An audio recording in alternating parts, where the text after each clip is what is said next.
Happy Victory Monday, Packer fans. Welcome into the Pack-A-Day podcast. I'm your host, Andy Herman. You can follow me on Twitter at Andy Herman NFL. And if you're curious why the Ninja Turtle hat today, I've got my Diet Sprite working. Check out Twitter from yesterday. A little bit of an inside joke there. Some people seem to think that I have some powers to jinx the game. So I just want to let people know that me sitting in my office in Sobieski, Wisconsin, wearing a Ninja Turtles hat and drinking Diet Sprite doesn't have the ability to affect any sort of game or jinx anything in any sort of way, shape, or form. So just a reminder going forward. But super excited to talk about this Packers-Titans game. To me, this was the one. And what I mean by that is when I am watching Packer games with a very discernible eye, I'm consistently and constantly looking at it from the lens of, is this a team that can win a Super Bowl? Can they put a 4-quarter game together? Can they win in all phases? Can they put teams away? Can they respond to adversity? Have we seen them succeed in every phase needed to be successful come playoff time and potentially in a Super Bowl? And I think overall, through the course of the last couple seasons, if I'm kind of combining everything together, I think for the most part, even before this game, the answer was yes.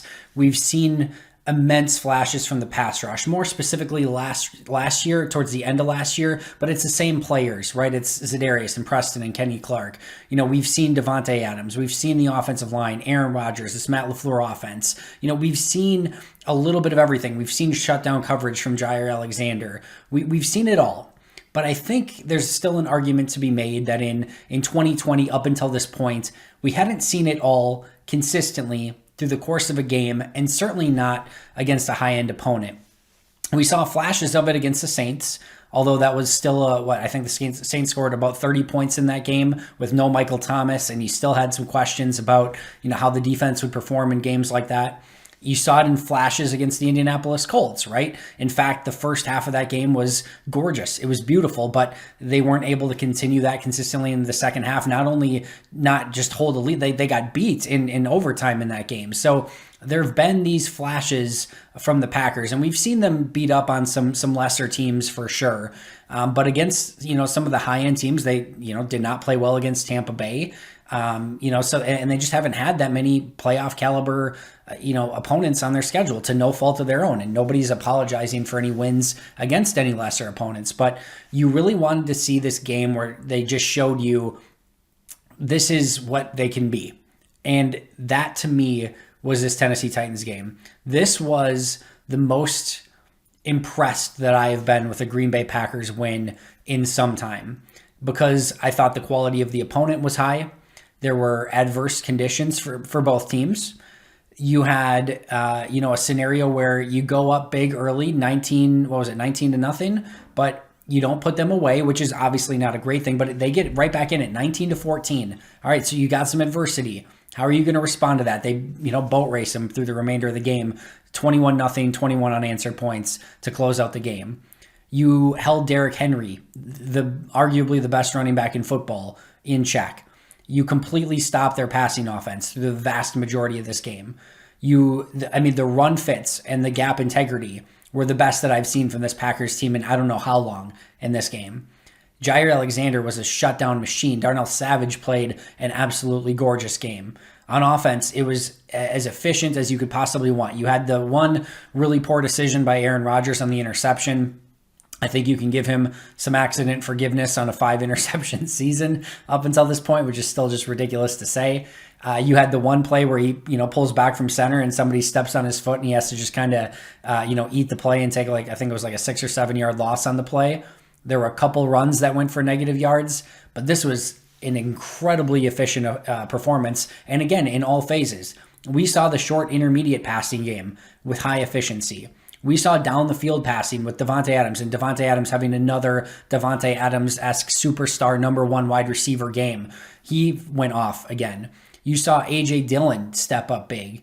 Aaron Jones had his usual, good game. You didn't have, maybe some of the Robert Tonyan, Alan Lazard, MVS sort of performances, but listen, if you're eating with Aaron Jones and A.J. Dillon and Davante Adams, you know what? Just keep doing it. Keep feeding those guys until they stop you. And Tennessee never really did, and Green Bay took advantage of it. So to me, this is the game that I look at and say, you know what? I've seen everything that I need to see. Does it mean they're going to win a Super Bowl? It doesn't. Does it mean that they couldn't, go out and lay an egg against Chicago and end up with the number 3 seed in the playoffs? It doesn't.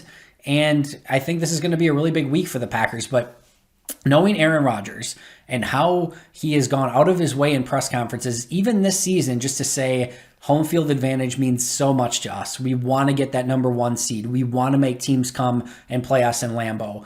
I cannot imagine that he's going down to Chicago to lose that game. I think he's going to have his A game. And I mean, you have to remember, this Packers team hasn't had a bye week since what?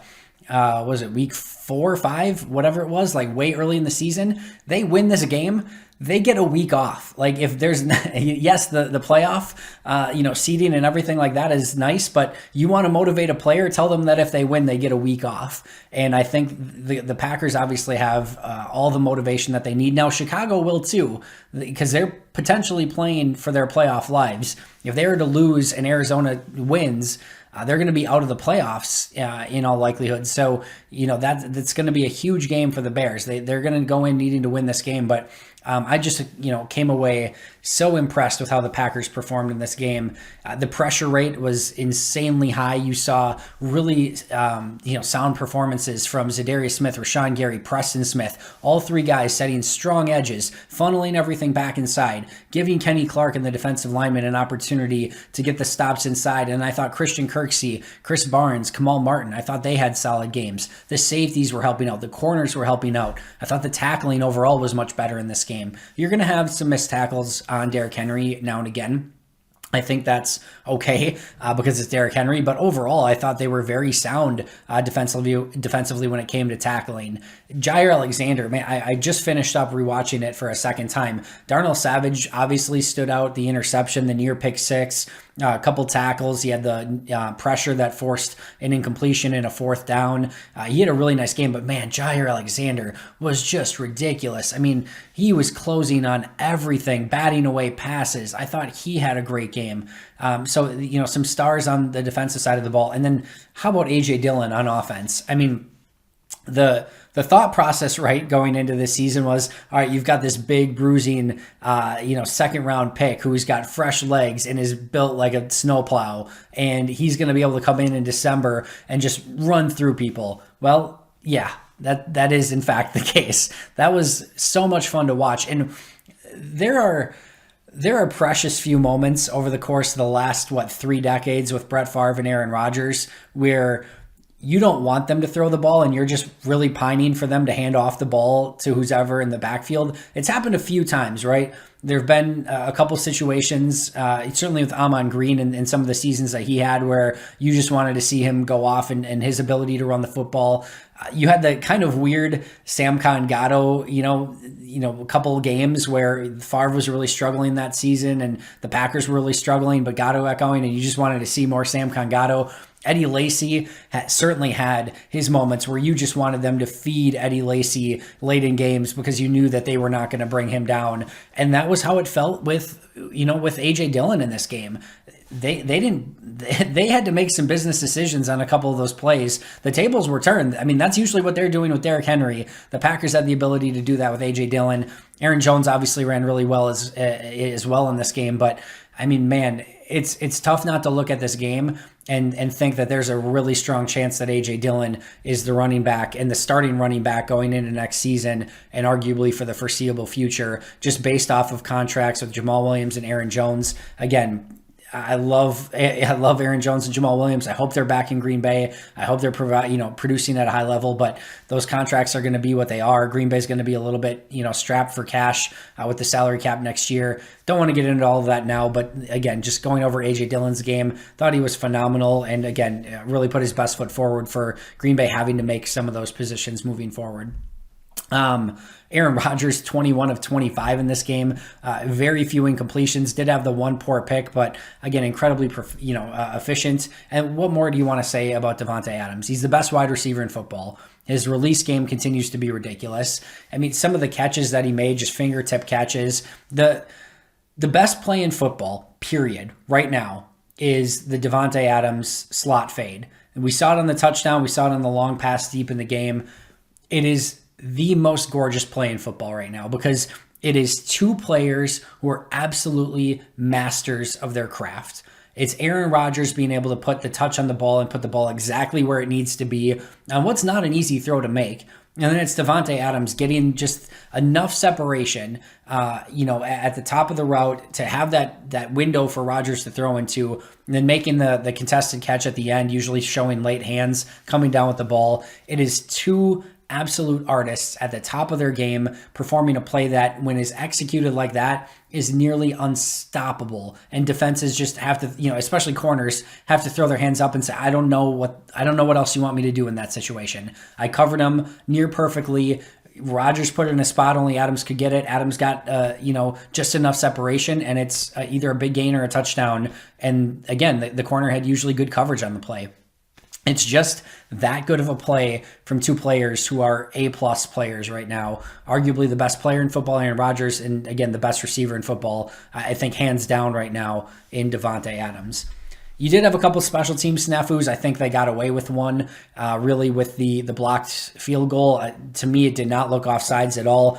We'll see on the All-22 probably whether or not he actually was offsides or not, but that seemed like a very questionable call. Even if he was slightly offsides, the player who was offsides had nothing to do with the blocked kick. So, there's no excuse for that to happen, and that's got to something else that gets cleaned up. I mean, it seems like there's something new with the special teams every week, whether it's a punt return for a touchdown, a blocked punt, now a blocked field goal, missed extra points, another one for Mason Crosby in this game. And you can give some accident forgiveness to Mason Crosby, who's been perfect on field goals all season long, has missed a few extra points, but this one certainly, I'm sure the weather played a factor in it as well. But you also had some big returns on kick returns for the Titans, past the 30. I think one was even past the 35.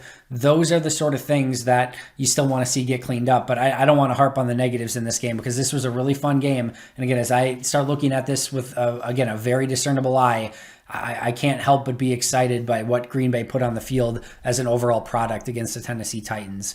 All right, so what comes up next? Two games that you want to not worry about, but focus on next week as a Packer fan. There's two ways for the Packers to get the number one overall seed. The first way and the easiest way, beat the Bears. You beat the Bears, you get the number one seed, and you go on and play in the divisional round with a chance to go to the NFC Championship. Obviously playing at home at Lambeau. The second way, if they happen to lose against the Bears, they can still get the one seed if the 49ers beat the Seahawks.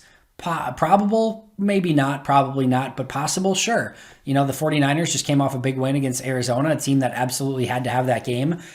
Seattle doesn't need to have this game as much as Arizona needed to have the last one. It certainly can help Seattle's seeding a little bit, but this is certainly a 49ers team that, if they're playing well, they can still beat some good teams, as they just showed against Arizona. So, and Seattle hasn't exactly looked unstoppable as of late either. So it's not likely. I would be picking Seattle to win that game if I were betting on it, but certainly that's a possibility still as well. So again, Packers win or 49ers win. Just one of those things needs to happen for Green Bay to get the number one seed and the bye. There are four teams that Green Bay could play in the first round if they do not, in fact, get the bye.